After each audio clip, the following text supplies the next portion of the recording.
El final del verano. 4. Septiembre llegó antes de que los correlimos, cuyo plumaje iba ya tornándose blanco, volvieran a corretear por la playa de la isla o a cazar cangrejos topo en la marea menguante, en el cabo llamado Ship Shoal. Su migración desde las tundras del norte se había visto interrumpida por muchas paradas para alimentarse en los amplios lodazales de las bahías de Hudson y James y en las playas marítimas desde Nueva Inglaterra hacia el sur. En su migración otoñal, las aves iban sin prisa, al haberse satisfecho el instinto que las había llevado al norte en primavera.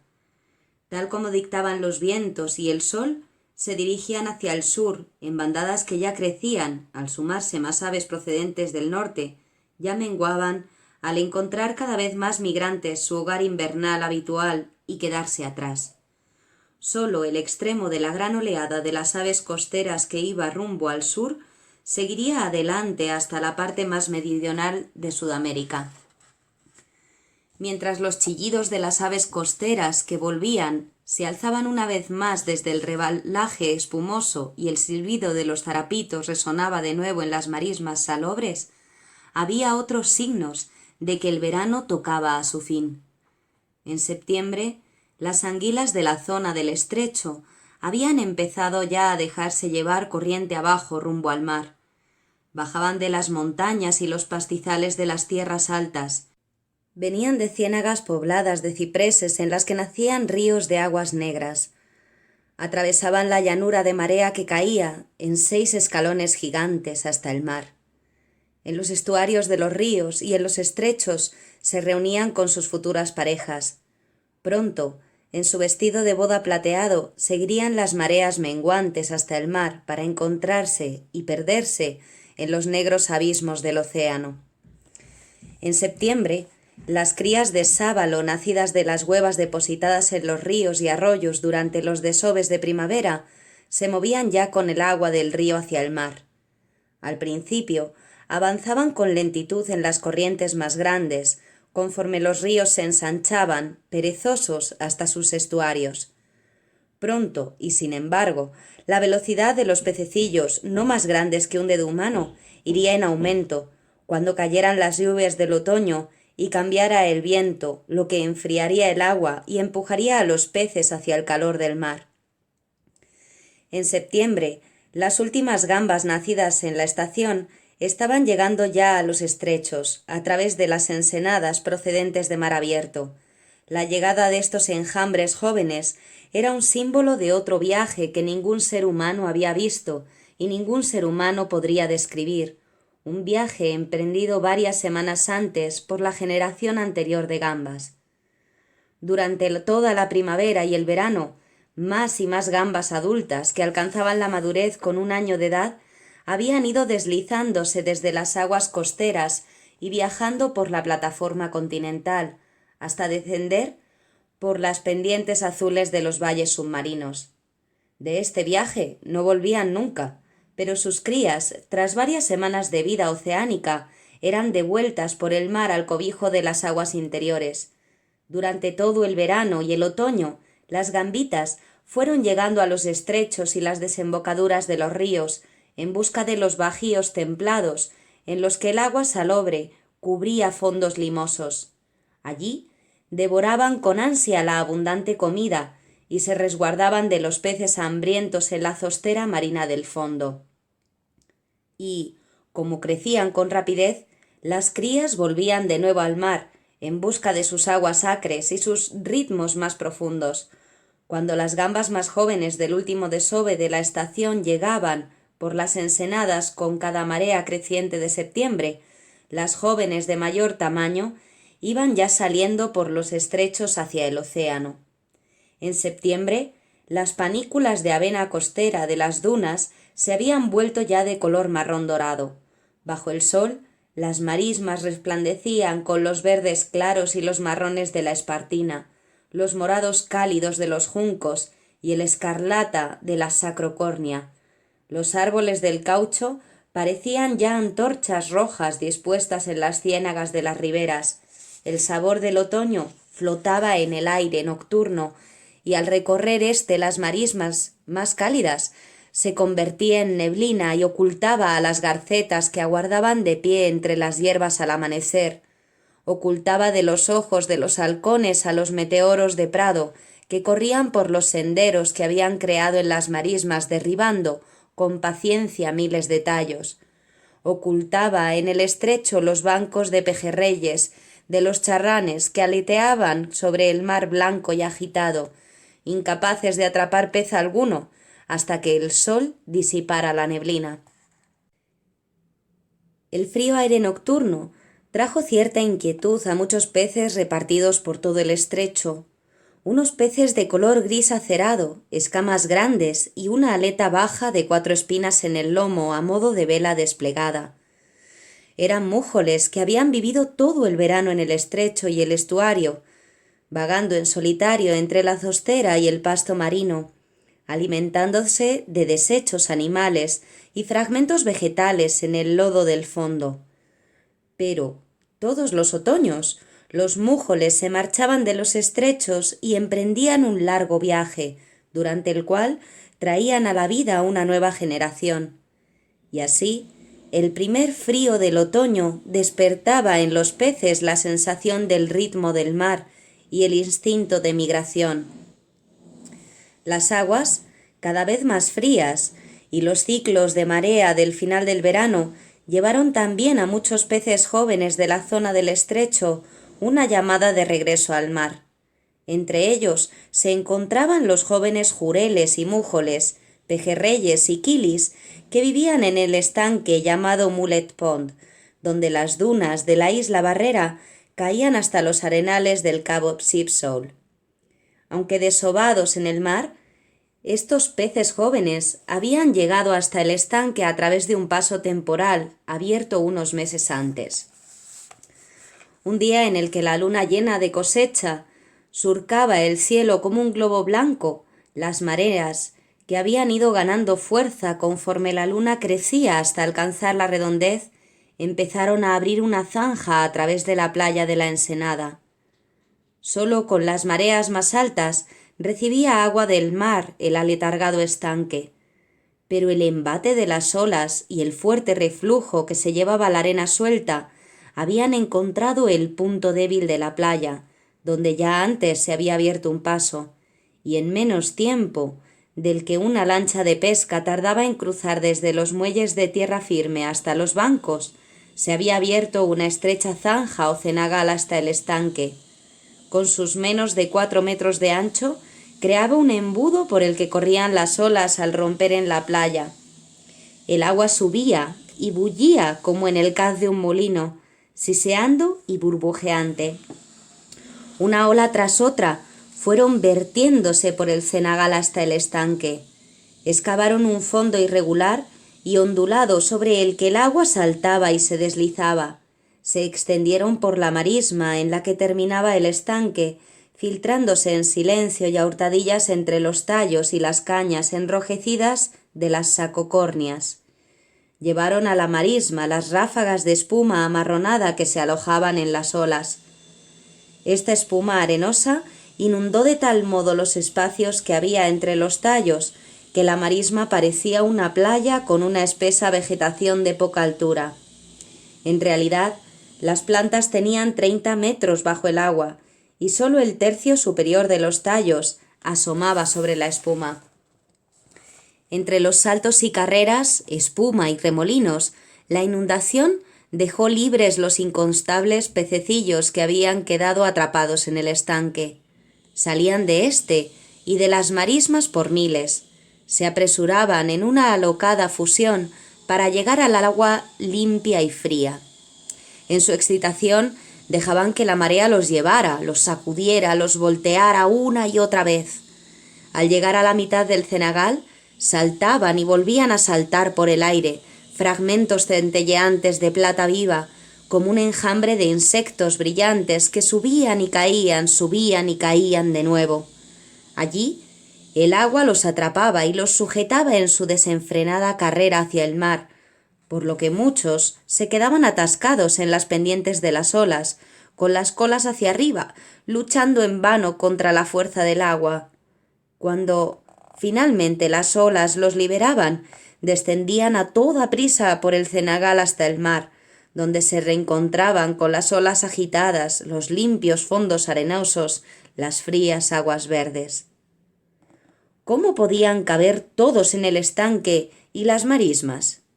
Seguían llegando, banco tras banco, centelleando entre las espartinas, saltando y brincando desde el estanque. El éxodo se prolongó más de una hora, sin apenas pausa en los apresurados cardúmenes. Tal vez habían entrado muchos de ellos con la última marea primaveral, cuando la luna era un trazo plateado en el cielo. Pero la luna estaba ya gorda y redonda, y otra marea primaveral, juguetona, festiva, improvisada, los llamaba para que regresaran a ese mar. Siguieron adelante, a través del rebalaje donde caían las horas coronadas de blanco. Siguieron adelante, casi todos, y dejaron atrás el oleaje verde más calmado, hasta la segunda línea de olas, donde los bancos de arena hacían tropezar las que venían de mar abierto y las extendían en una confusión blanca.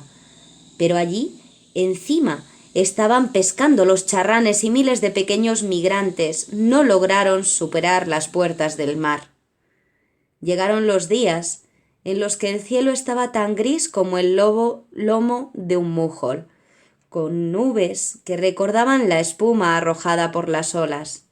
El viento, que durante gran parte del verano había soplado del suroeste, empezó a rolar hacia el norte.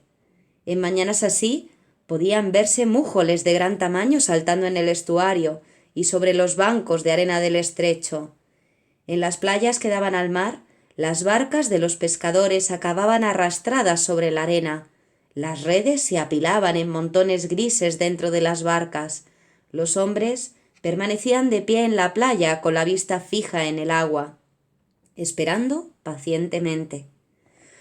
Los pescadores sabían que los mújoles estaban formando bancos en todo el estrecho debido al cambio de tiempo.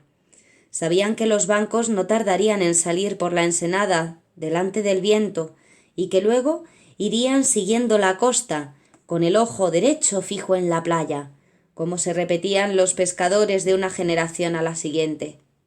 Otros mújoles bajarían desde los estrechos que había al norte y otros más llegarían por el paso exterior, siguiendo la cadena de islas Barrera. Así que los pescadores esperaban, confiados en sus generaciones de sabiduría comprobada, y las barcas esperaban, con las redes vacías de pescado. Había más pescadores, además de los hombres, esperando las migraciones de los mújoles. Entre ellos estaba Pandion, el águila pescadora, a quien los pescadores de mújoles observaban a diario mientras flotaba una nubecilla oscura describiendo amplios círculos en el cielo. Para matar el tiempo mientras montaban guardia en la playa del estrecho o entre las dunas, los hombres apostaban entre sí cuándo se zabulliría la rapaz. Pandion tenía el nido en un bosquecillo de pinos taeda en la ribera del río, a unos 5 kilómetros. Allí, él y su compañera habían incubado y criado una nidada de 3 polluelos aquella temporada. Al principio, los pollos estaban cubiertos de un plumón del color de los tocones viejos en descomposición. Ya habían echado plumas y se habían marchado a pescar por su cuenta, pero Pandion y su compañera, que se habían mantenido fieles toda la vida, seguían viviendo en el mismo nido que usaban año tras año. El nido medía casi 2 metros de ancho en la base y más de la mitad en la parte superior. Su volumen podría haber desbordado cualquiera de los carros arrastrados por mulas que transitaban los caminos de tierra de la zona del estrecho. Las águilas pescadoras habían reparado el nido y le habían añadido con los años cualquier cosa que las mareas dejaran tirada en la playa. Prácticamente toda la copa de un pino de 12 metros servía de soporte al nido, y el enorme peso de palos y ramas y terrones había matado casi todas las ramas inferiores. Con el transcurso de los años, las águilas pescadoras habían tejido o incorporado al nido un trozo de 6 metros de red de arrastre, con cuerdas atadas que habían recogido en la orilla del estrecho, unos 10 o 12 corchos de aparejos de pesca, muchas conchas de berberechos y ostras, parte del esqueleto de otro águila, filamentos apergaminados de sacos de huevas de caracolas, un remo roto, un trozo de bota de un pescador, alfombras de algas enmarañadas. En las capas inferiores de aquella inmensa masa en descomposición, muchas aves pequeñas habían hecho su nido. Aquel verano habían vivido allí 3 familias de gorriones, 4 de estorninos y una de cucaracheros de Carolina. En primavera, un búho se había instalado en el nido de las águilas pescadoras y en cierta ocasión se les sumó una garceta verde. A todos estos ocupantes los había soportado Pandion con buen ánimo. Tras el tercer día gris y frío, el sol asomó entre las nubes.